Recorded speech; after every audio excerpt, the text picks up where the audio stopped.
Man, let me tell you, this all started the moment a woman in a navy blazer decided my lunch was public property. Yeah, that happened. I'd just taken 2 bites of my $12 Italian sub at Porto's Deli in Riverside Mall, my usual Thursday ritual, and suddenly the entire food court went silent like someone hit a mute button. Across the way, this woman, late 40s, designer bag, perfectly coiffed hair, was staring at me like I owed her a five-star meal. You know the type.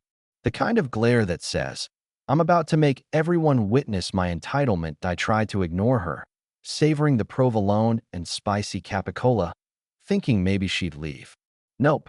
She marched over like she was leading a hostile corporate takeover, stopped at my table, and said, loud enough for everyone nearby, how divine my sandwich looked and that she simply had to know where I got it. I pointed toward Porto's, explaining they make everything fresh. Before I could finish, she reached across, grabbed the untouched half of my sub, and took a massive bite. I blinked. She rolled her eyes and said sharing is caring, and I should feel honored someone of her caliber appreciated my lunch choice. I stammered that she'd just eaten half my sandwich. She shrugged, took another bite, then set it back on my tray like it was beneath her. Declared it pedestrian, now contaminated with my peasant germs, and that I absolutely owed her a fresh one with extra prosciutto and no onions because, surprise, allergic. I told her politely but firmly, I'm not buying her lunch, and she owes me $6. That's when her face started turning an interesting shade of purple. Phone out, recording, announcing to her future social media audience that I was harassing her, and oh, she escalated fast. Dramatic clutching of her chest, fainting threats, scribbling my description in a notebook, loudly muttering about complaints to mall security and legal action. Several bystanders were recording too, probably thinking they were on the next viral video. Her name, I later learned, was Patricia Blackstone. Patricia really committed to the bit. Full Broadway, low blood sugar, danger of fainting, moral outrage. The works. Then Marcus, Porto's owner, strolled over. Patricia pivoted instantly, demanding a free sandwich because one of his traumatizing customers refused to share. Marcus, calm as ever after 15 years of difficult customers, asked me what happened. I explained. He turned to Patricia, stern, and told her she'd committed theft. Security cameras had captured the whole thing. She scoffed, saying no court would prosecute a bite of food, especially during a medical emergency. Marcus pulled out his phone, live feed from the deli cameras, time-stamped, clear, undeniable, showing her taking not one, not two, but 3 big bites. Her entitlement melted into defensive fury. Video fake, conspiracy against her, husband-lawyer threat, you name it. Then she grabbed my tray and flung it to the floor. Lettuce and tomato everywhere. Crowd gasped. She declared a hate crime in front of everyone. Mall security arrived in minutes. Officer Janet Thompson, no-nonsense veteran, assessed the scene. Patricia raged, demanded I be removed for creating a hostile environment. Thompson calmly reviewed all footage, including bystander videos showing Patricia's increasingly unhinged antics. Then she told Patricia she was being detained for theft, destruction of property, and disorderly conduct. Patricia tried to flee, swinging her designer purse at Officer Cruz, adding assault of an officer to her list. Handcuffs went on. Screams about her Chamber of Commerce connections and charitable donations filled the air. The crowd began slow clapping. Someone shouted, "Better than reality TV." Police arrived to formally arrest Patricia, taking statements from me, Marcus, and witnesses. The officer taking mine tried to keep professional, but when I mentioned her peasant germs claim, even she cracked a grin. Marcus offered me a fresh sandwich on the house, and other vendors followed. Apparently, I'd become a food court hero for standing up to the mall's most notorious complainer. 3 weeks later, I got a subpoena. Patricia had a documented history of pulling similar stunts at restaurants across the city. Prosecutor was pursuing max penalties. Trial day, she showed up in a conservative suit, trying for sympathy, but video evidence dominated the courtroom. Marcus testified on lost business and damage. Officer Thompson on the purse assault. Witnesses confirmed events. Her public defender argued she'd suffered a diabetic episode. Except she had no history of diabetes and had bragged online an hour before about getting free samples through intimidation. The jury deliberated less than 30 minutes. Guilty on all counts. Judge, clearly fed up with entitled defendants, addressed criminal penalties first. 30 days jail suspended, 200 hours community service at a food bank where she'd serve meals to actual hungry people, $2,000 fines, reimbursement for my sandwich plus emotional distress, $300 to Marcus, $1,500 court costs. Civil restrictions? Lifetime ban from Riverside Mall and all its food establishments, restraining order keeping her 500 feet away from me and Portos, and a municipal watch list alerting all local food service venues of her harassment history. During the reading, 3 other restaurants came forward, similar complaints of stealing food, demanding compensation. Upscale steakhouse incident, shrimp from another diner's plate. Patricia's attorney whispered frantically. Her face cycled from indignation to horror, realizing the real consequences.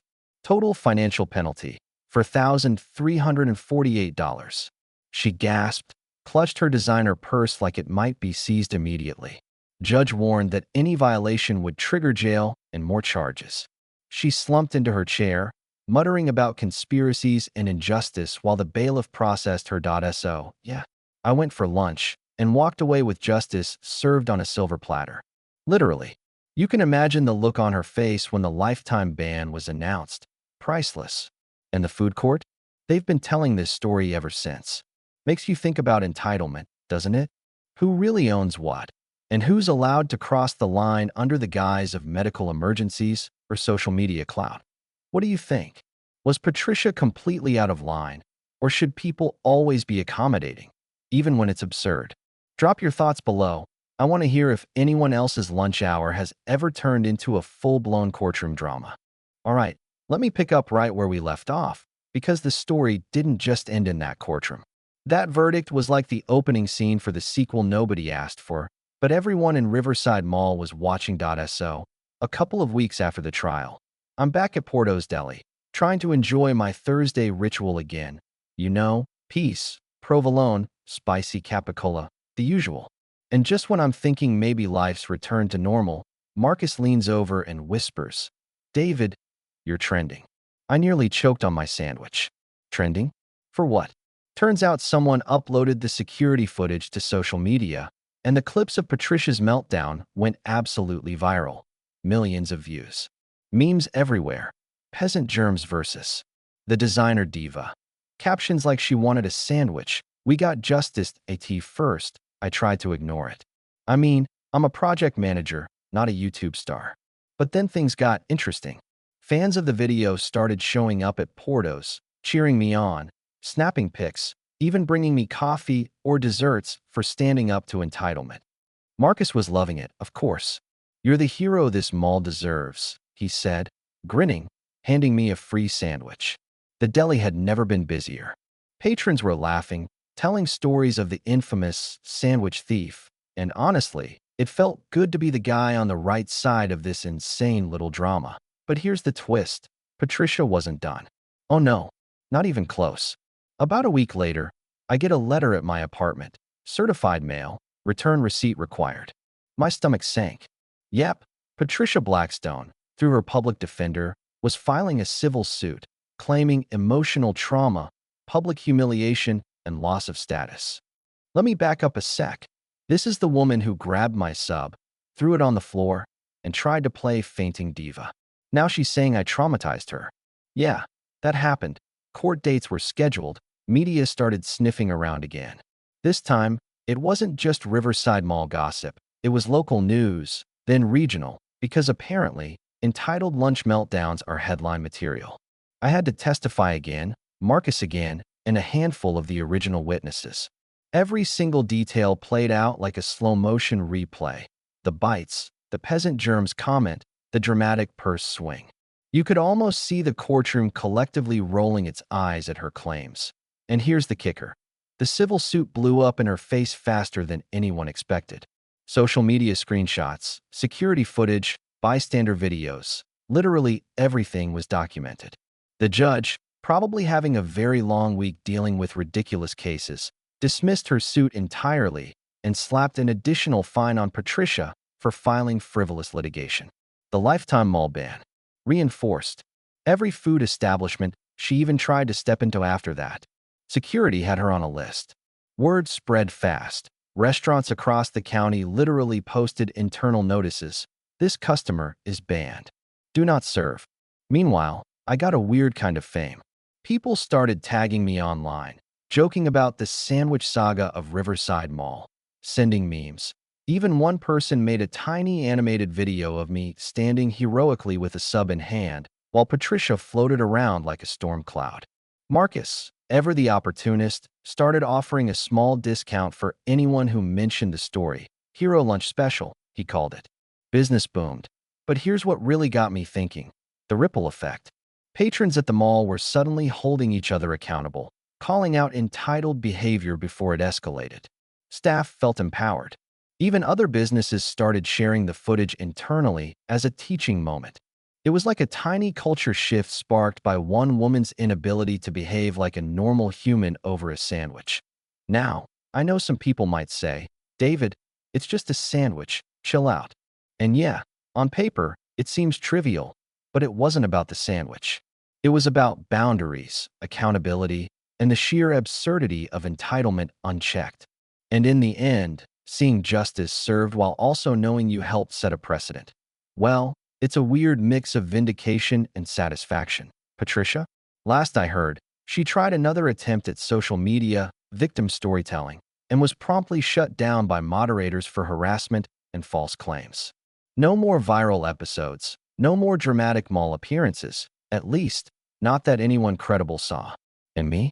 I get my Thursday lunches back, calm and uninterrupted, sometimes with a side of applause or a nod from someone who remembers the chaos. Oh, here's the real question for you. What would you have done if you were in my shoes? Stand your ground like I did, or just hand over the sandwich to keep the peace? And how far is too far when entitlement meets reality? Drop your thoughts below, because honestly, I'm curious. Have any of you had a similar lunch gone wrong showdown, or know someone like Patricia Blackstone in your town? Let's hear it, because at the end of the day, sometimes justice comes with provolone, capicola, and a side of irony. And yeah, you get to be the hero in the most unexpected way to D. Oh, you want me to continue with part 3, where the aftershocks hit the wider community and a completely unexpected ally shows up to make things even more cinematic.